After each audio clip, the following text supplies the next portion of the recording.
Hello, listeners. Dr. Dan here. I'm excited to announce that I'm now offering exclusive coaching sessions to you, my wonderful community of listeners. Do you have a vision for what your life could be and need guidance to make it a reality? Are you feeling stuck in your personal or professional life? And do you sense there's more out there for you, but you're not quite sure how to reach it or get there? If you answered yes to any of these questions, I invite you to book a coaching session with me. It's time to start your journey to becoming the best version of yourself. Unlock your full potential, live a life filled with purpose, and create a positive impact on your world and the world around you. Ready to take the leap and elevate your life? Visit my website at www.drdanpeters.com to book your session today. And don't forget to use the code MIAGO. That's capital M, capital I, capital A, capital G, capital O, which stands for Make It a Great One, to enjoy a special 10% listener discount for a limited time. My mission is to help you discover and live your purpose. Let's embark on this transformative journey together. Talk soon, and let's make it a great one.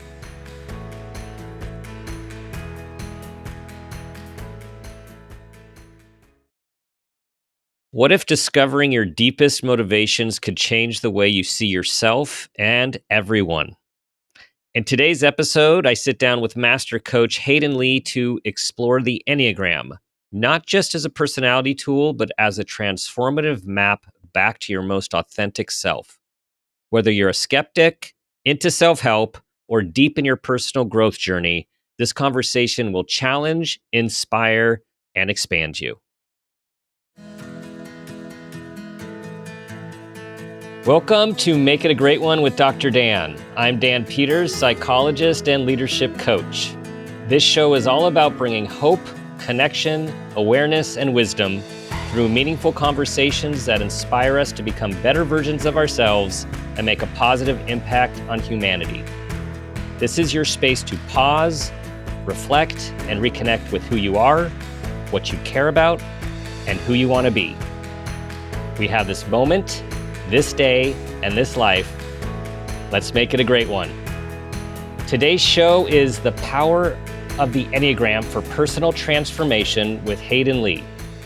Hayden is a master certified executive life and leadership coach, holding the highest credential possible in the professional coaching industry. He is co-founder of Mastermind Institute, a partnership with neuroscientists to merge the fields of brain science and professional coaching in order to more effectively serve coaches and clients. Seen as an industry expert and chosen as one of the top 20 best coaches in Los Angeles by expertise.com, Hayden works with high-achieving, highly motivated, and highly committed executives, leaders, entrepreneurs, and professionals who are ready to make the changes needed for exponential growth in their personal and professional lives. He is an international Enneagram master coach and is on the coaching faculty at Integrative Enneagram Solutions and Leadership Education for Asian Pacifics. Hayden, welcome to the show. Thank you so much, Dan. Every time I hear my bio being read, I cringe a little because it's so obvious what my Enneagram type is. If you know anything with Enneagram, like when you hear my bio being read, but thank you so much. I'm very excited to have this conversation with you. It is an impressive bio and it's well earned. And now I do know, I know your type now. So everyone, I met Hayden as my facilitator for the intensive Enneagram training and just had an amazing 4-day immersive experience and really changed the way I look at things about myself and others and my clients. And I just knew that I wanted to have this conversation. So I'm grateful for you joining me. Yes, I'm very happy to be here. Okay, so we're going to start somewhere and then work our way up. And the somewhere to start is, I was wondering, how did a psychology and theater major become an award-winning executive and leadership coach? It is a very great question. Well, I live in Los Angeles, and while I was in my 20s, I was working in the entertainment industry. in front of the camera mostly as an actor, and also did a little bit behind the camera work in casting and some producing. But also, I was also had a survival job as an SAT tutor. So, as an SAT tutor, it's about helping high school students achieve higher scores on their tests in order to get into the colleges of their choice. And I was doing that, and it was a very good, lucrative survival job. Many parents will pay top dollar to try to help their Yes, kids they get into will. top colleges. Um, However, I started noticing a pattern in these teenagers about being ambitious and wanting to get good grades and stressing themselves out so much about college and test scores, but not having a strong sense of self. Meaning, when I asked them deeper questions, like, well, why do you want to go to Stanford? Like, what is the purpose of you working so hard? They didn't know. They didn't have an answer except, well, my parents want me to. Or the purpose of high school is to go to college. The purpose of college is then to get a job. And that started bothering me, that some of these kids were literally getting sick Hmm. by being so stressed. Their mental and emotional well-being was suffering at the expense of trying to get into all these top colleges. So I came across a coaching program called Academic Life Coaching, which is the first coach training I ever did, and this was in 2011. And it was specifically geared. It was specific training geared towards helping teenagers and young adults really find purpose and passion and fulfillment in their education. It was basically leadership skills. And I loved it. So I got trained in that program, and I shifted from tutoring to coaching. Hmm. So I started my coaching practice in LA in 2012 and focused solely on teenagers and young adults to help them do the inner work, personal growth, leadership, finding their perspectives in life, defining their worldview, and as a result of that, they become better at school. They were more articulate. All of a sudden, parents were noticing the conversations around the dinner table were not about arguing about homework Hmm. and deadlines. So, and it was actually in that first training that I was first introduced to the Enneagram, actually. Oh. Um, in that training, though, it wasn't as robust as the integrative Enneagram with which I do now. It was simply called core motivation, where there was 9 paragraphs describing the 9 Enneagram types, but it was called 9 Core Motivations. And I was trained to use that to help young adults and teenagers kind of self-assess which of the 9 paragraphs, jumped out at them the most. So I did a little bit of coaching around that, and not really knowing deeply what the Enneagram was, because my first introduction to it was just called 9 Motivation Styles. But fast forward, the parents of many of the teenagers I worked with were noticing such transformations in their kids. The parents were asking me, "Do you work with adults? Can you do like a motivational training? Can you do an inspirational training for my team?" And at that time, I had no training in executive coaching. I had no training in like professional leadership development for corporations. Yet, of course, I said yes. I'm like, of course I can do that. I can come in. Yes, I have so much experience turning companies around and leadership teams. Let me come in and do it. So I went in and started getting, paid to do executive coaching and team training and team development while I was actually in training to get during I was in training in executive coaching. So I was actually doing it. Yes. I was hired to do it. And then secretly in the background I was getting trained to learn how to do it. So I was literally the definition of like building the plane as you fly it.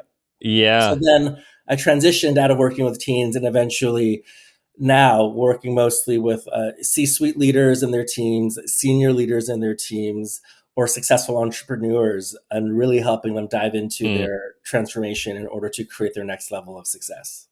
I I love that story, and it embodies my experience of you, which is and something that where you were expansive for me during the training is being your authentic self, which we're going to Yes. talk about because I know that's a core Yeah. part of how you work. And so you just kept going with what was resonating with you and what was aligned with you about what you cared about. Like you actually didn't, I mean, you had the survival job, and then you were seeing real things in this survival job that were speaking to you, and then you were motivated to actually help the youth, the teens, do that inner work, which then of course has the external results. And I think, as we all know in our society, all too often everyone's doing it from the outside in instead of the inside out. And I love the courage, the brashness, the what would you call it? The chutzpah of like, oh yeah, I turn companies around all the time. Like, let's go.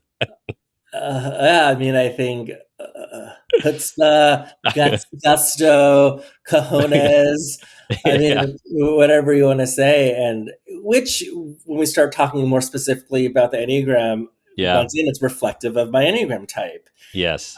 There's a confidence and competence about my specific Enneagram type, yet it's not unfounded. And what I mean by that is, like, I 110% back myself up in the things that I know I'm good at.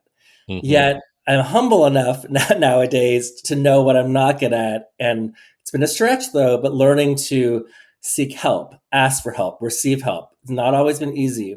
That's a growth area that I've been doing for the last decade.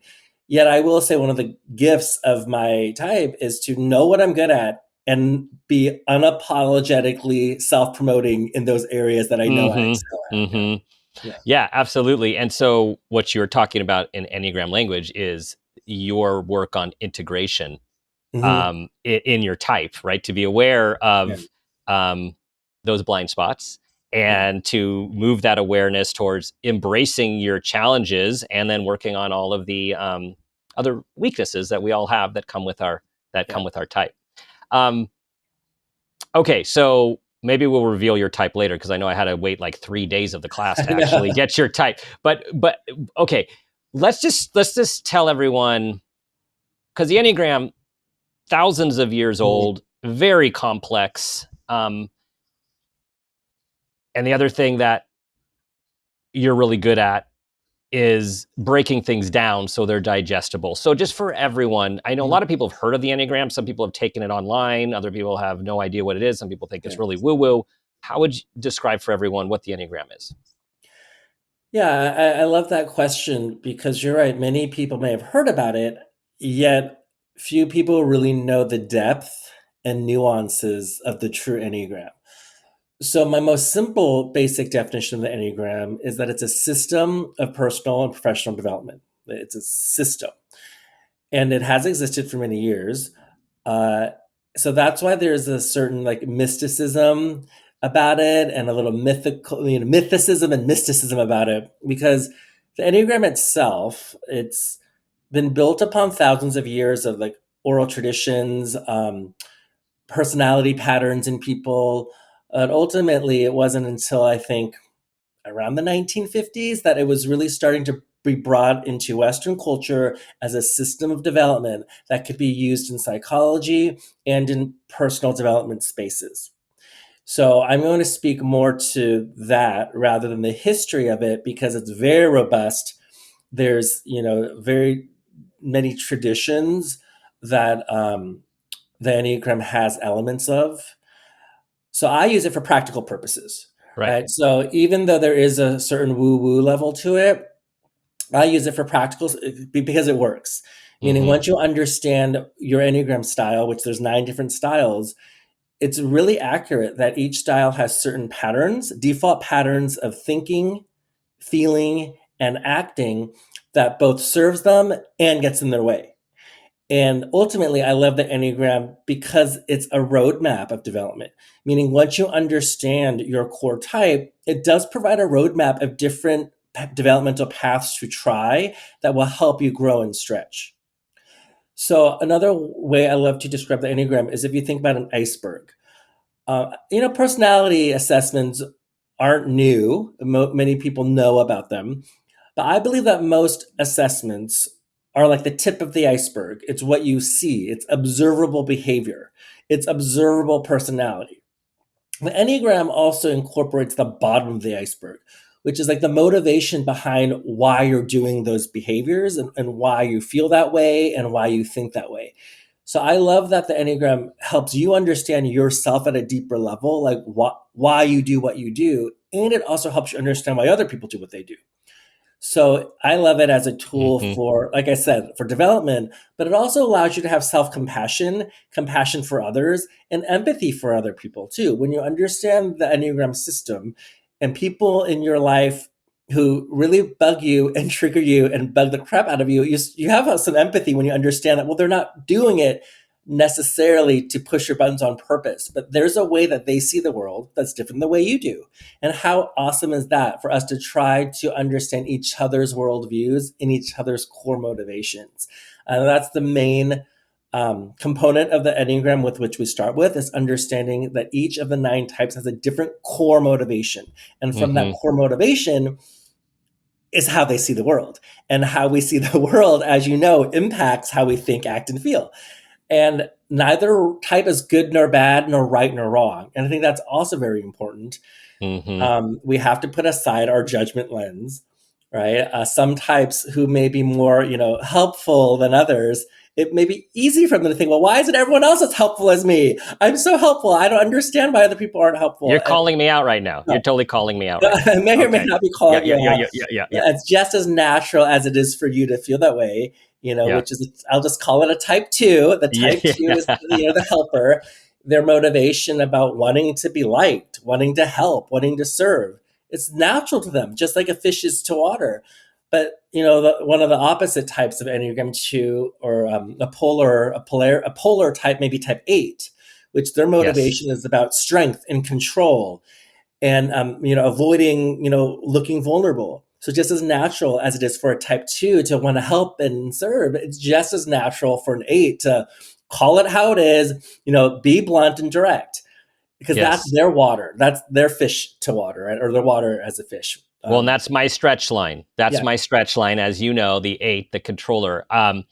We'll get into ours as much as you feel comfortable us talking about it. I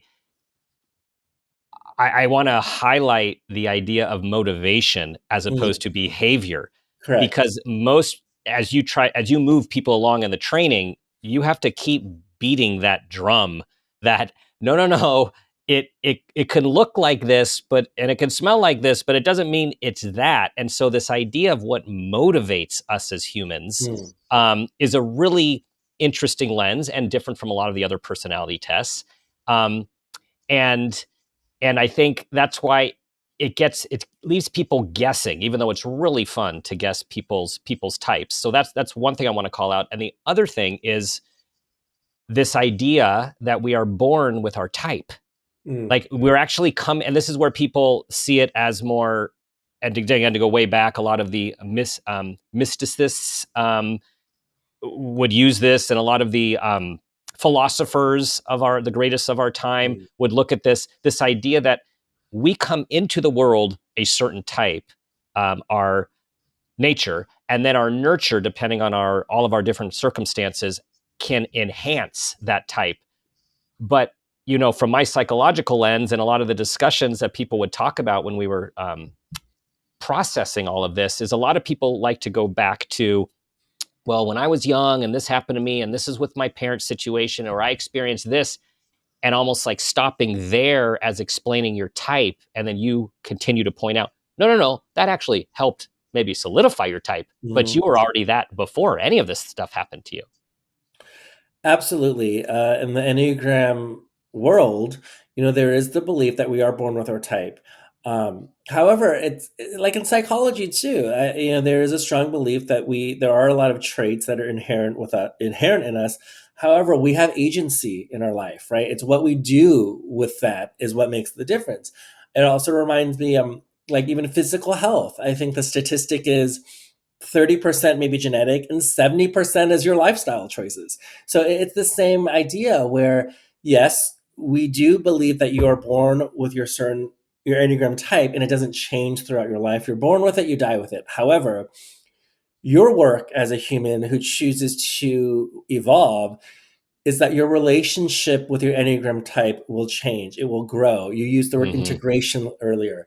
We talk about how you could use the other 8 types of the Enneagram that are not your core type to learn and grow and stretch, and that's integration. And also, the purpose of this work, once again, is development. It's not to be used as a crutch or an excuse. So I think I love your description of this podcast, Make It a Great One with Dr. Dan, because I think you said something along the lines of part of your work and part of your mission of this podcast and of your work is really helping us. You didn't say these words, but this is what I got from the gist of it, is like making the world a better place and really learning and growing, learning about ourselves, learning about other people in the service of making the world better and a more connected, loving environment, loving world. You didn't say that exactly, but that's the gist I got. You got it. You got it. And I believe, though, it all starts with ourself, with self-awareness. And that's why I love the Enneagram as a tool of self-awareness. Sometimes I call it like a mirror that you can't escape. Right? You cannot escape it. You cannot escape your Enneagram type. It shows up everywhere, but it's a tool to help us wake up to ourself. Mm-hmm. Right? We wake up to ourself. You can deny your type, you can fight it, but if you really are ready to do the work, taking a really valid assessment and working with a really credible practitioner, it can be life-changing. Yeah. But it is that mirror that you hold up to yourself.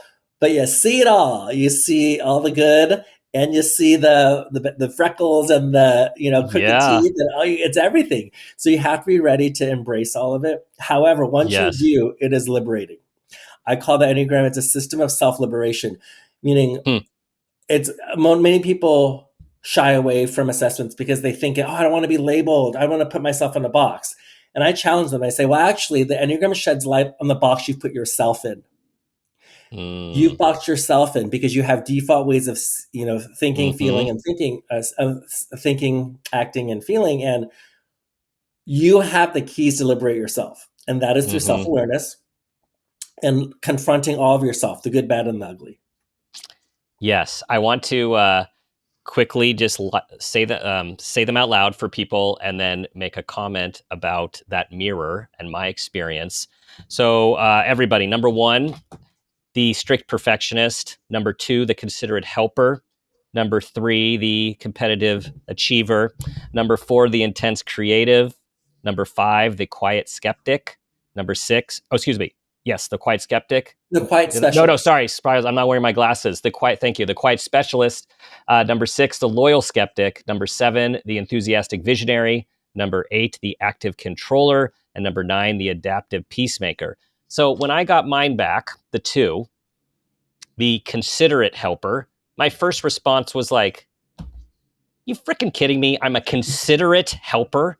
And then I read, and I'm like, all the nice things it said about me. I was like, okay, yeah, that fits. Like, yeah, I relate to all these things. I pride, I'll put that in quotes for a moment, pride myself on those things. And then when it got to some of the blind spots or some of that, the stuff under the iceberg of, there's the trigger response of, no, that is not my motivation. That's not me. I don't help to receive sometimes. I help to help. Like, I really care, just as an example. And as you sit with it, and as I worked with someone through it, you really start to see and accept without the trigger, without the anger, without the emotion of, this is another side of you that doesn't mean it's not bad. It's just more information about yourself, why you do some of the things you do, and how having that awareness can actually help you, fancy word, integrate, but grow, expand, have more self-awareness. And then when you're in the real world and you find yourself in some of these situations, I'm finding myself questioning, what is my motivation for that? Yeah. Is that good for me? Should I set a boundary here? Should I just walk in? So, I mean, that's just a little overview, but it's like, were you triggered at all when you got yours? Absolutely. I mean, how I describe it is cringe-worthy moments. There we go. Yeah, I think with my type, well, I guess I can. Can I reveal my type? You can reveal. You can reveal. Yes. So my core type is type 3, which is the competitive achiever. which is the motivation of a 3. It's about being the best, outshining other people, um, being the best, outshining the rest. So that's why I was joking when Dr. Dan was reading my bio. Everything was like, top 20 coach here, master coach here, top of the class here, all with which is true. Yet also, gosh, I even when you read my website, it's so very 3 like, which I'm proud of because those achievements I worked hard for. Yet the work of a 3, the reason why it's cringeworthy, some of the cringeworthy moments of 3 is valuing achievement over people. Like, ouch, and because there's some truth to that, and that's something I have consciously worked on. Or being deceit, meaning where does a 3 tell white lies or bend the truth in order to look good? Because the 3 wants to always look successful. So that was kind of eek moment, cringeworthy for me. And even this competitive nature where it's very, I think when you use the word trigger, I'm using the word cringeworthy, but there's also defensiveness, right? Yes. The defensiveness of my first defensiveness of a 3 is like, well, who wouldn't want to be the best? Really, Yeah. it's literally like, I cannot comprehend, why are we playing this game if not to win? Right. Because a 3, it's all about winning. And yet then when I hear from other people who play games with me, who it became sparse where people wanted to play games with me because I would be so cutthroat. But me learning to go with the flow and be a little bit chill, I realized actually some people like to play games just to be in community. I'm like, what? Or some people like to play games because they just want to hang out with their friends. And I'm like, what? That doesn't make any sense, So my point being is like, wow, like just opening up this perspective that other people see things differently. I do love games. I do like to win, and I now see the value of being in community, being with people, the joy of having fun, even if you don't win. Right. And so this is what I was going to say. I've gotten 360 feedback before. When I did 360, for those who don't know, it's like when you get feedback from colleagues about some of your strengths and blind spots as a leader. And one of the feedback I got, which really still lands with me to this day, and it's been probably like 8 years, is that the feedback was something along the lines of like, Hayden is so good at what he does. He's like so like smart and competent, yet because he's so good, it makes me not want to play with him. It makes me not want to participate in things that he does. So that was like a knife in the heart, where it's the opposite of what I want. Because you asked me earlier, what does someone who majored in psychology and theater have anything to do with executive coaching and leadership coaching? Because at the heart of everything I do, I love to inspire people, and I love people to rise up to more than they think they could. Yes. So when I learned that my competitive nature actually was a turnoff for people, that they didn't even get in the ring because of my competitive and incompetence, it was very hurtful, because it's the opposite of everything I stand for. Because I want to use my competitiveness and my strive for excellence to inspire, To lift not people up. to Yes. lift people up. But I was realizing it had the opposite effect, which really ultimately the Enneagram shows us that any strength in excess then becomes the weakness. Totally. Totally. And so my 2 motivation, to be liked and appreciated, same thing like you, like, who want to be liked and appreciated, right? Everyone Like, want to be liked. who want to be, and then the terms that we're using, and it's the vice or the passion, is this this thing that drives us to get beyond. And then the vice and passion of the 2 is pride. And I just love in the training so everyone, if you ever do, and Hayden will tell us at the end about the training that he does and the organization that he does these trainings with and for. There are these panels of people by type, and then everyone else gets to question that type to try to understand. So you get real people talking about their type, who are your colleagues and these amazing people in the room, and you get to hear personal experience. And then so the 2s in our training were a very large share of the the class was 2s. that idea of, well, yeah, I'm just really good at helping people. Yeah, I'm like, yeah, I'm probably better than most people. And then I'm wrestling with the, God, I do think I'm really good at it. And then when you push it, like it's both. You can be really good, but then when you see beyond the motivation that you have to be the best, or you think of yourself as the best, you see how that could prevent growth for yourself and others. And a personal example is when back in the day when we were growing the center and all the clients were coming through me. It was a small center, and then it started expand. And I had to really learn and stretch to trust my colleagues who I was working with and training, and realize, no, Dan, you don't have, like, you're not the best. Like, other people are really good too. And that was, as I had later learned, is also part of my wings. My one, the perfectionist, has to do it right.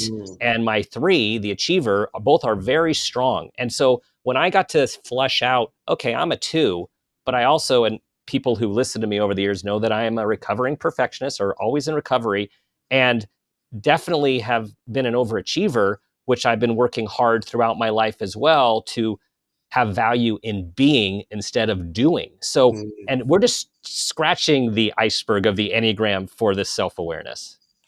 Yes, that's why I was saying, for those who really want to dive deeper into the Enneagram, it really is a journey of learning for life. It's like an onion that there's so many more layers. Because even with what you said, with you being a type 2, considerate helper whose motivation is to be liked and appreciated, me being a type 3, competitive achiever whose motivation is to be the best and to outshine other people, it could be easy for, on the surface level, for the stereotypes to come. Like, oh, the 2 is the nice one, they're the considerate one, which often they are. Oh, the 3, he's the competitive one, always wants to win, which is also true. Yet when you really dive in, and you with a psychology background, this is where it starts getting juicy. Mm-hmm. Because with the 2 and the 3, below the surface of the 2s being helpful and the 3s wanting to be competitive, there's issues of self-worth. Mm-hmm. There's issues of self-doubt. There's issues of worthiness, of shame. I mean, we're talking about things that are not usually talked about in like a corporate training. Yet that's one of the reasons why a lot of corporate trainings, whose companies and teams do want to go deeper, are gravitating more towards the Enneagram, because it's not just surface level stuff like, oh, well, this person is assertive and this person likes to be more introverted. No, I mean, when you have a really skilled facilitator and you use a really good Enneagram assessment, we do talk about those deeper issues of imposter syndrome. But what's beneath imposter syndrome? It might be shame, or then it may be when you talked about nature versus nurture. Like, as a kid, maybe you realize, well, I realized that when I got straight A's, I would get more attention from my parents, and that reinforces my 3. So it's not that I became a 3 because my parents wanted me to get straight A's. I was born a 3 who had already a predisposition to be competitive and want to look good. But every time I did, and I shined as the class leader, which I often was, I would get attention for that. I would get praise for that. Yeah. So I'd be like, oh, this is how I get love. And with the 2 and the 3, what we have in common is our lifelong work is reminding ourselves that our worth is who we are. It's not what I do. So for me specifically as a 3, my worth is who I am, not what I achieve, not the money in my bank account, not my next credential, not my next accolade. And for you as a 2, it's the same thing. You are lovable and worthy of love just because you are Dr. Dan. Not because you're Dr. Dan, sorry, because you're Dan. You're going to drop the doctor. It has nothing to do with you. You're still lovable and worthy without the doctor. But my point being, like, you don't need to help me and I'll still love you. You don't need to help your friend move when you don't want to help them move, and they'll still be your friend. So how has your journey been with that? Like, really sitting with your worth is who you are, not who you help and what you do. Oh, that has, once I became aware of that, which I can't say exactly when, but it was not early in life, right? I was a very good achiever all past graduate school and making, doing the profession and doing the speaking and writing books and building a name and building an expertise, which is really, I don't want to say complicated, because it truly is like my 1, 2, and 3 coming together. I want to do it right. I want to do it the best, because the best, I mean, there's the right of the number 1 and the correct as the number 1. And then there's the best of the number 3. And then there's my underlying motivation that I really do want to help people and make this world a better place. Yeah. However, in my darkest moments, and then in my own personal work, in some of my lowest lows, it really was about, like, who am I without the stuff? Like, what do I really stand for? Like, who am I without without the performance and the rules and the achievement and okay, like, I finished graduate school, I checked off all the boxes. Now what? Okay, now there's this. Like, when you check off all the boxes, who are you?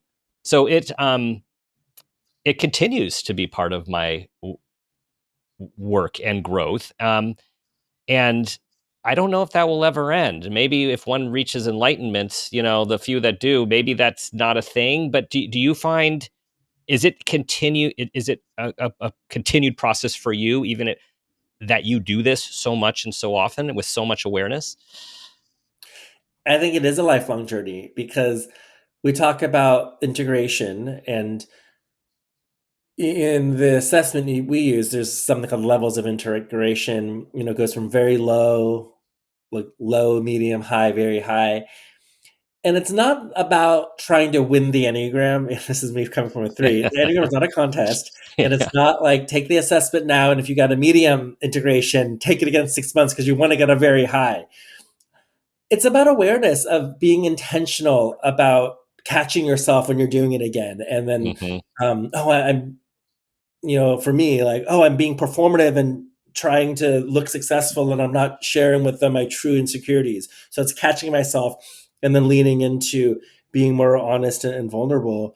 I think it is a lifelong journey. I do think it will become easier, when it comes to neuroplasticity. Things with which we practice get easier to do because the neural pathways become stronger. Yet there's never like a perfection. There's never a enlightenment. So, like, if very high in the levels of integration, if very high is like near enlightenment, I don't think I've ever seen very high, honestly, because I've done over 1,000 assessments, and Wow. really people are low, medium, high. Like, I don't think because I mean, very high, it's like being enlightened and in your integration all day, every day, 24/7. It's just not possible because we're human. We have egos, we have triggers. As much work as you do on ourselves, the joke is like, as enlightened and as we are, you go home to Thanksgiving dinner and then it's all out the window, right? Grandma's triggering you, mom's triggering you, your kids are triggering you, Uncle Joe is saying something incredibly racist that triggers you. So it's like all of our work. Yet, hopefully you catch yourself, take a deep breath, and hopefully get back to, like, I don't know if the right word is equilibrium, but get back to a more less agitated state quicker, because you're aware of it happening rather than letting the heightened emotions get the best of you. Something that you hit upon earlier, which I also felt was so powerful, and not just for the workplace and for leadership, but just in all relationship in life, is empathy and tolerance. And really, and again, the panel really helped with that. So we meet these people, and you have your ideas about who these people are, and some of them, everyone's really down to earth, and it's not about who they are, what they do, but over time you find out what people do, and some of these people are, these really high level roles in these very impressive companies, and everyone's of all types. And then when people are talking about their view of the world and their motivations and their fixations and their triggers and their blind spots, you see, and as example, as we point out a lot of the time, the 8, the active controller, often the CEO type, like that stereotypic in charge, can be really brash, really kind of intolerant, got to make some quick decisions. But under that is this really soft, sensitive person that just wants to be understood, that wants to also be appreciated for who they are, not what they do and what they achieve. And so I found myself emerging also from this intensive of looking around and, of course, playing the game. Oh, there is so-and-so, there's so-and-so, but really using it to see like they all matter. Just like that great Bohemian Rhapsody. Everyone, YouTube, the Enneagram Bohemian, the Enneagram Rhapsody is amazing. And it's like every type matters. Yeah. And we really need this in our world right now to see that every type really matters and people have motivations that they didn't choose, that they act on all the time, and many with different levels of awareness. Absolutely. I think without that yearning to understand people, it's hard to have effective communication. And with the Enneagram specifically, I think some types, I feel sometimes get a bad rap. We've talked about Enneagram 8. Sometimes they get a bad rap because they could be the more assertive, loud one. The Enneagram type 6. So they're the loyal skeptic, and the motivation of the 6 is the need to be safe and to belong. So I believe sometimes they get a bad rap because they may come off as pessimistic, or they may come off as negative. Like you may have a really exciting idea and they may seemingly shoot the idea down by asking a lot of questions. They're the buzzkill, always the buzzkill. It seems like a buzzkill, Debbie Downer. Yep. But then when you realize, like we've met some amazing 6s even in our class, it's like they're coming from a place of making sure that you're safe and they're safe and that they're prepared, that, they're not trying to burst your bubble on purpose, but they're like, hey, what if this happens? It's because they want to make sure that everyone is safe and prepared. So oftentimes for type 6, because I actually have heard some people say like, oh, I don't want to have any 6s on my team because they're too negative. And I'm like, well, you really need to understand where they're coming from and be a little bit more curious. Because once they understand where you're coming from and they've thought of a few contingency plans of, if X happens, we're going to do Y, they're actually the most loyal type, the most courageous type, and they thrive on teamwork and collaboration because their mind goes to how can I not only keep myself safe, but how can I keep the team safe? So that's why some Enneagram 6s, some professions they go into may be like law enforcement or fire department, firefighters, because that loyalty and duty to help keep people safe is important to them. And I think oftentimes when we just think about the stereotypes of each type, we don't really understand the depth of where the person, what their motivations are. And we're talking about types. And so there's, as we've talked about 9 types, there's 27 subtypes. So let's just say, because again, we're going to give people a little bit more about the iceberg for more curiosity. And so say a little bit about the 3 different subtypes that are possible for each of the 9 types and how that plays out. Yeah. So there's 9 core types. And then, like you said, there's each of the 9 types is divided into 3 subtypes, which makes the 27. And the subtypes are made up of your instinct. So there's 3 human instinct, which isn't Enneagram specific. This may be a biological, psychological thing. The 3 human instincts that we have, it's self-preservation, one-on-one, sometimes referred to as sexual. It doesn't mean sex. It means one-on-one in relationships. And then the third instinct is called social, which doesn't mean extroverted. It means a concern with the group, social hierarchy, and community. So self-preservation instinct is the primary concern is oneself, one's own safety, security, personal space, energy, even material security, self-preservation. One-on-one, aka sexual instinct, like I said, doesn't mean sex. It means intense connections one-on-one with certain people. Really putting a lot of time and energy into developing deep, intense relationships with certain people. And the social instinct, like I said, a concern for the group or the community. So then you take your core type, where my core type is 3, and then you take my instinct, which is self-preservation. So technically, my full Enneagram type is called a self-preservation 3. So there's also one-on-one 3s out there and social 3s out there. So me and those other 3s share the same motivation of wanting to be the best and outshine other people, yet our behavior may be a little bit different. Because whereas I'm the self-preservation 3, where yes, I want to be the best, I also am very aware of like preserving my energy, and like sometimes I don't put myself out there as much because I'm very aware of like, well, what time do I need to eat? I'm kind of tired. I want to go to the party to look good, but I need to be in bed by 9:30. So there's an awareness of taking care of my own needs.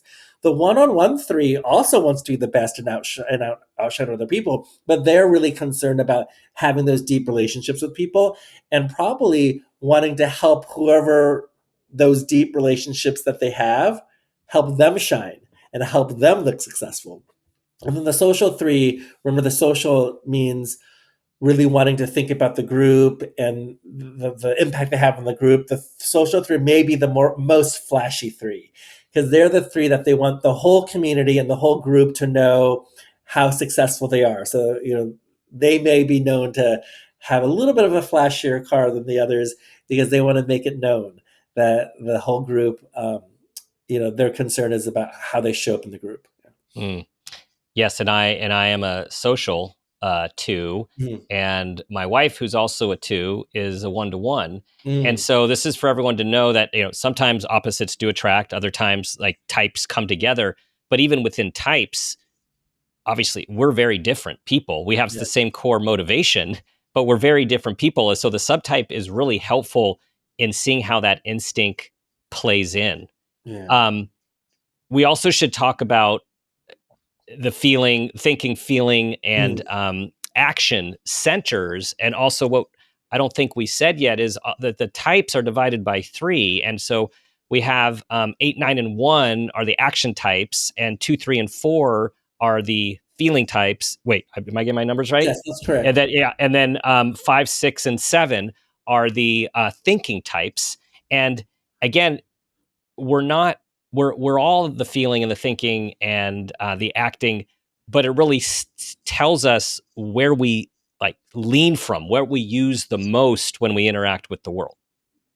Yes. So there's like 2 different things here. So yes, the Enneagram types, the core types, do come from a certain center. They may live in that center. However, at an individual level, just because your Enneagram type may come from a certain center, that may or may not be the center Center of that you expression. express out in Right. the world. So, and I'm actually a good example of that. So, like you said, types 2, 3, and 4 are known as feeling types.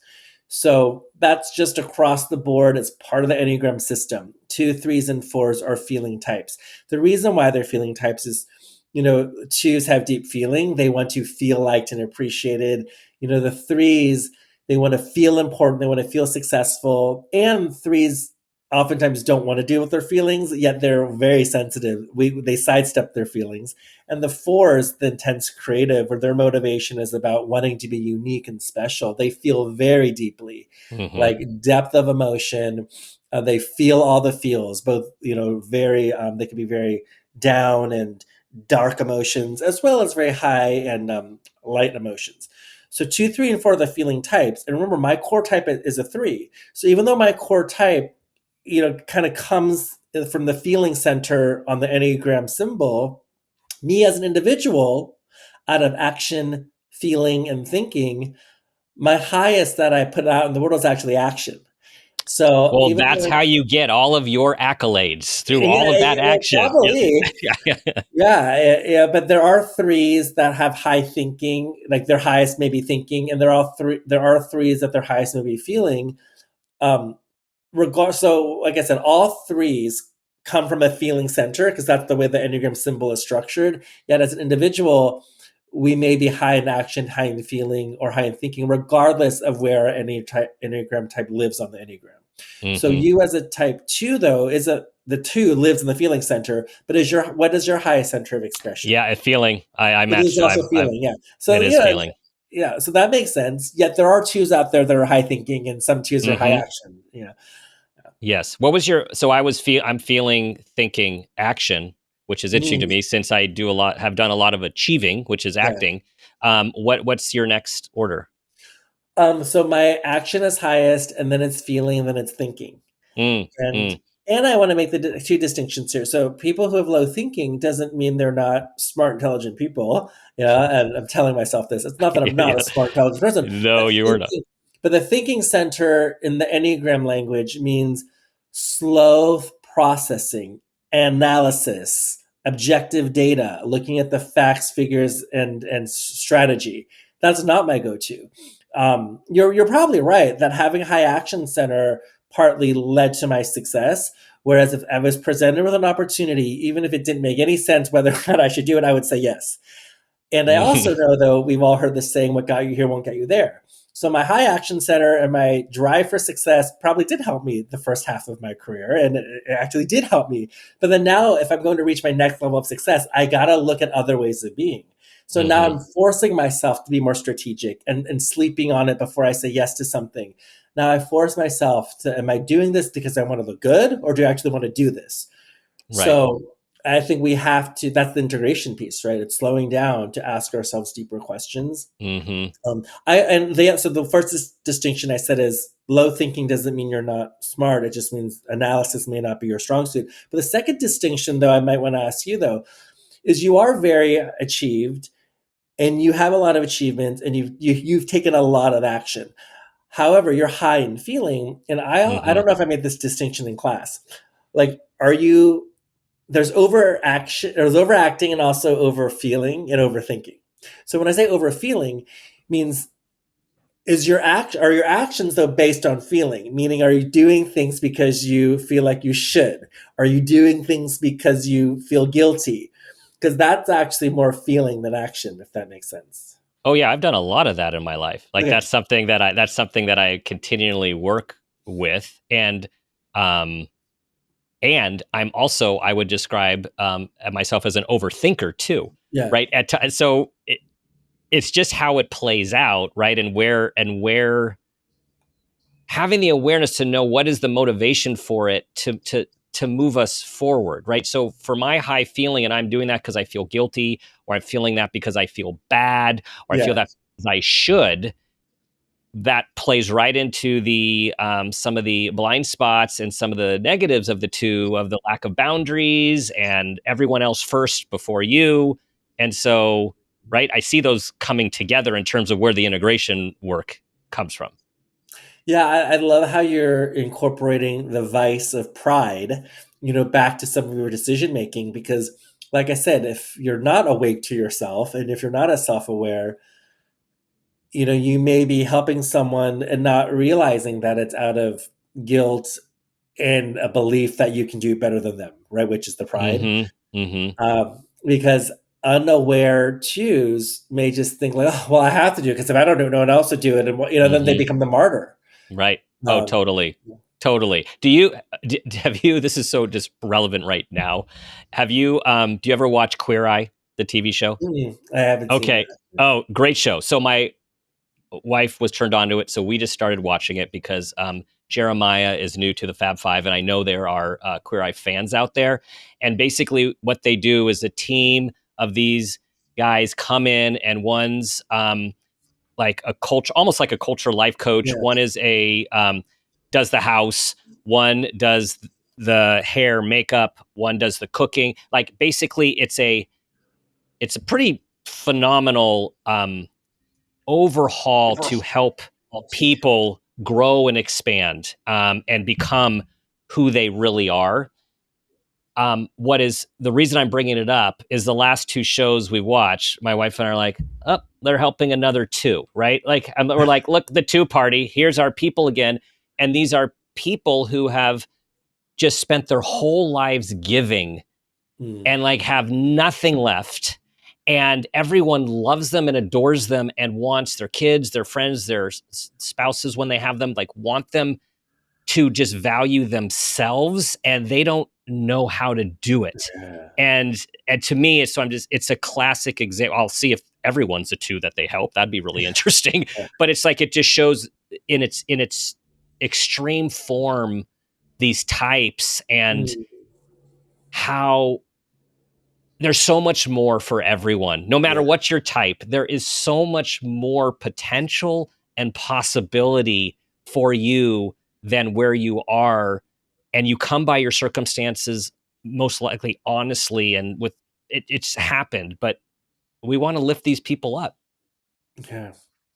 That's interesting. As yeah, I haven't. I actually, when Queer Eye came out many years ago, when it was called Queer for the Straight Guy, I Right, remember right. watching that, Originally, and right. I know it's made a comeback. Yeah. But I'm also thinking maybe there aren't many Enneagram 2s on the show, because I'm thinking about, because remember, I also have a background in some production. The Yes. casting notice that goes out, I can see the headline being like, "Are you a Mm. person who put yourself last? Are you someone who?" Because so I'm Oh, already, so yes. the way that Yes. I don't think they said, "Are you Enneagram 2" in their casting notice. There probably does say something like, "Do you put yourself last? Do you help everyone else but yourself? Do you not know your own needs?" So that's probably language that would attract Enneagram 2s and maybe Enneagram 9s, which is You're the right. peacemaker. We haven't talked about that yet, the adaptive Yes. peacemaker. Where adaptive peacemakers, their motivation is just about keeping the balance, keep the peace and harmony.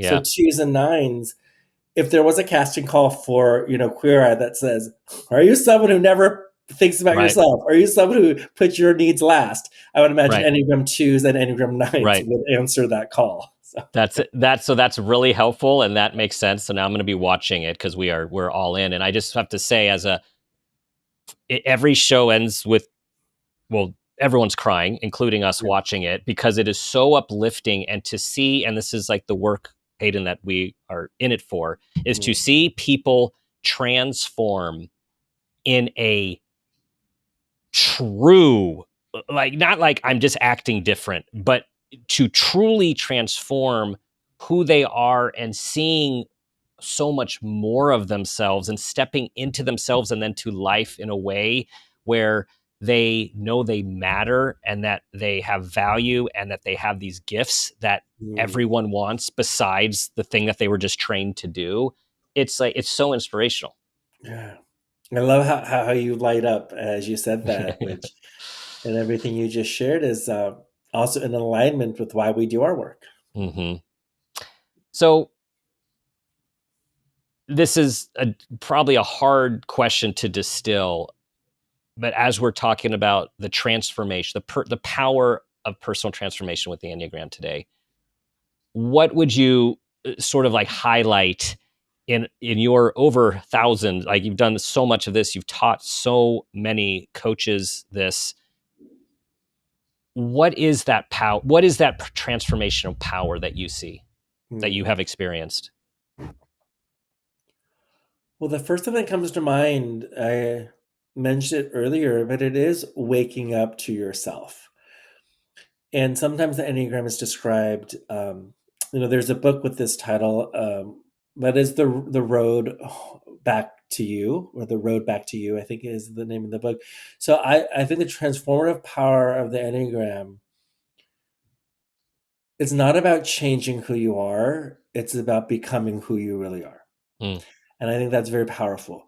Like I said, like, there's pop Enneagram, and it is fun oftentimes to see what comes up on Instagram. I even think the Enneagram was mentioned on a recent episode of White Lotus.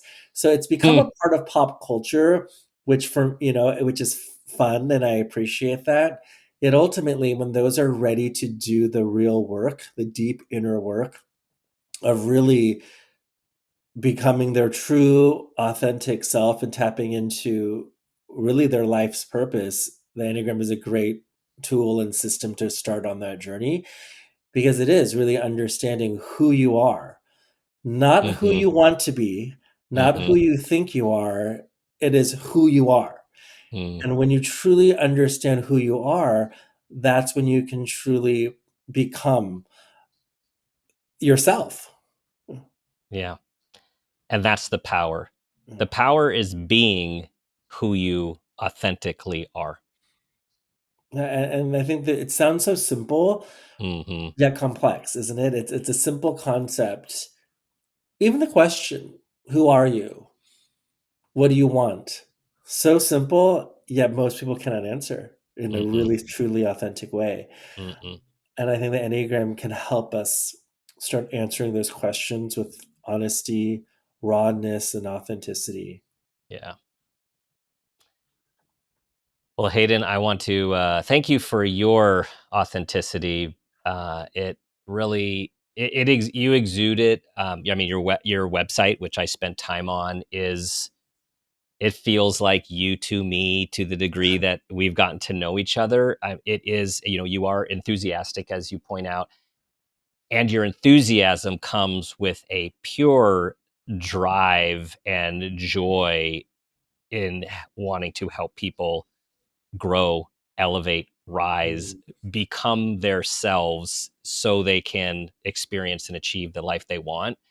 And that's been inspirational and expansive for me.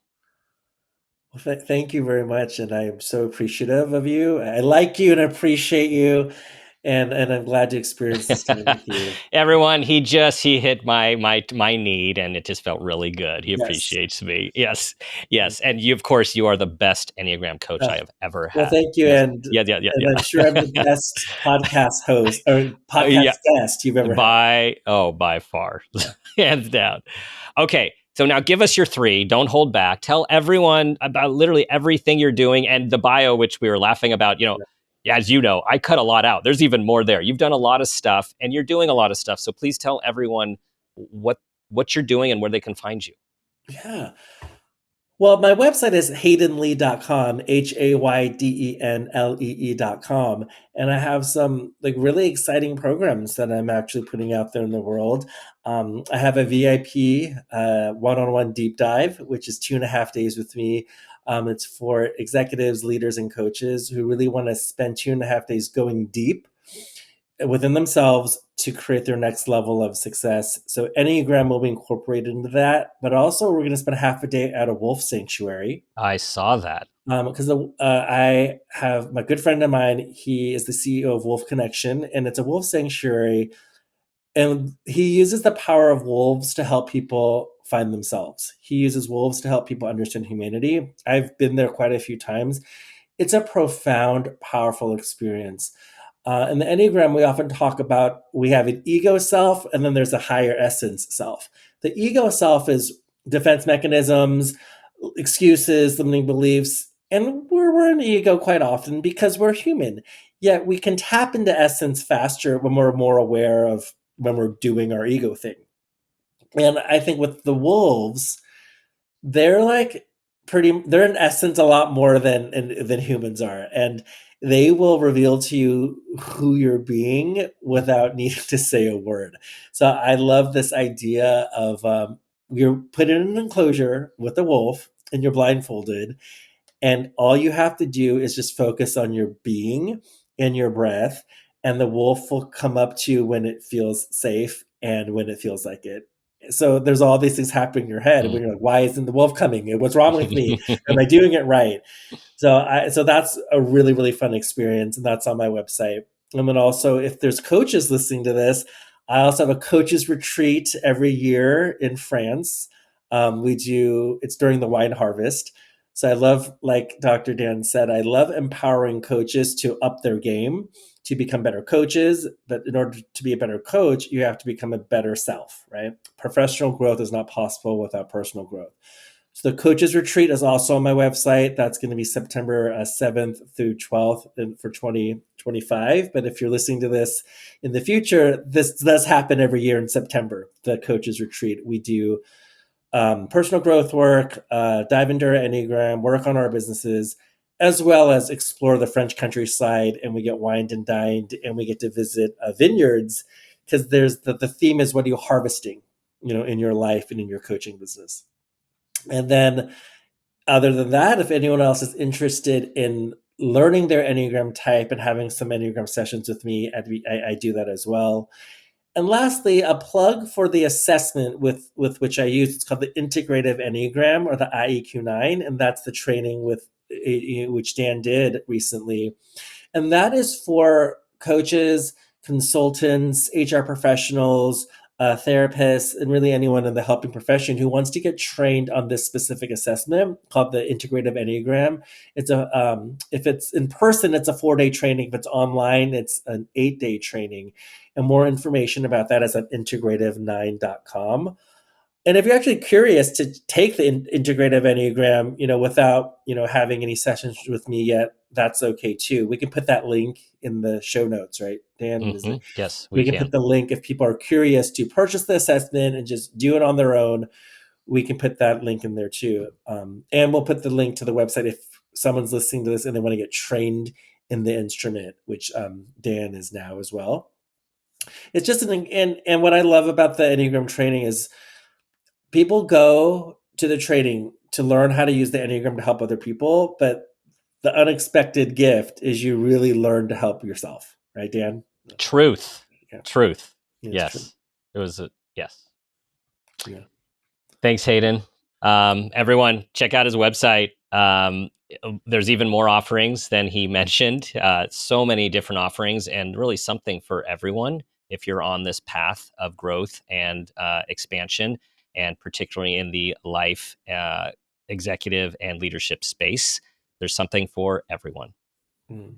Thank you so much.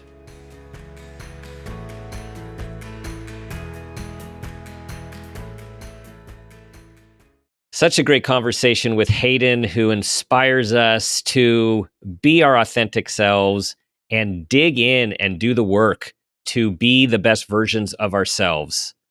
Here are the 5 key takeaways from our conversation. Number 1, the Enneagram is a mirror, not a box. It doesn't tell you who to become. It reflects who you already are and where you're invited to grow. Number 2, motivation over behavior. The 9 Enneagram types aren't about how you act, but why you do so. Understanding that difference changes everything. Number 3, self-awareness is the beginning of liberation. When you understand your patterns, blind spots, and core motivations, you gain the power to shift your life from the inside out. Number 4, every type has a shadow and a gift. Your greatest strength in excess can become your weakness. Integration is the path to balance and authenticity. And 5, transformation starts with you. The Enneagram offers a framework for deep growth, not to fix you, but to free you to be who you already are more fully. Thanks for listening. Share this episode with everyone you think will benefit. Thank you for being a part of our community, for subscribing, for your 5-star reviews. And as always, I will remind you, we have this moment, this day, and this life. Let's make it a great one. This has been a Peters and Rossi production. Make It a Great One with Dr. Dan is produced by Laura Rossi. Our engineer is Phil Rossi. Theme music is Uplifting Folk by Awesome Music. Artwork by Kelly Dwyer. Follow us on social media at Dr. Dan Peters. For more information, visit drdanpeters.com.